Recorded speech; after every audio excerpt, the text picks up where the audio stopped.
বরিশাল শেরেবাংলা মেডিকেলে নিরাপদ পার্কিংয়ের দাবিতে দ্বিতীয় দিনের মতো ধর্মঘট পালন করছে বেসরকারি অ্যাম্বুলেন্স সমিতি। বুধবার সকাল ৯টা থেকে তারা এই ধর্মঘট শুরু করে। কর্মসূচি করতে বৃহস্পতিবার হাসপাতাল প্রাঙ্গণে অবস্থান নেয় অ্যাম্বুলেন্স মালিক ও চালকরা। এতে করে দুর্ভোগের শিকার হচ্ছেন রোগী ও স্বজনরা। এখন যাদের ফোন দিচ্ছি এরা বলতেছে, কেউ বলে আমরা বাসায়, কেউ বলে আমরা দূরে, মেডিকেল আমাদের রাখতে দিচ্ছে না, আমরা কেউ ঢাকা যাব না। এখন আমরা তাহলে ভুক্তভোগী, আমরা কোথায় পাবো গাড়ি, কার কাছে যাব?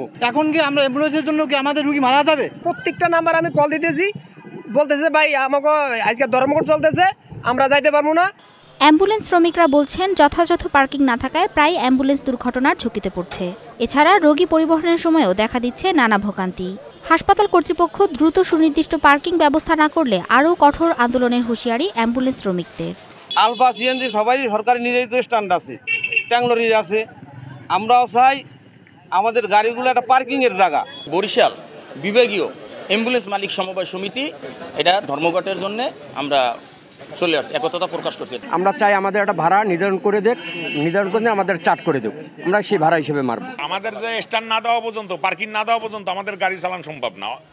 এবং আজকে থেকে এখানে যে আমাদের থানা লেভেলের থেকে যে গাড়িগুলো আসে, জেলা লেভেল থেকে, সেই গাড়িগুলো তো পার্কিংয়ের দরকার আছে।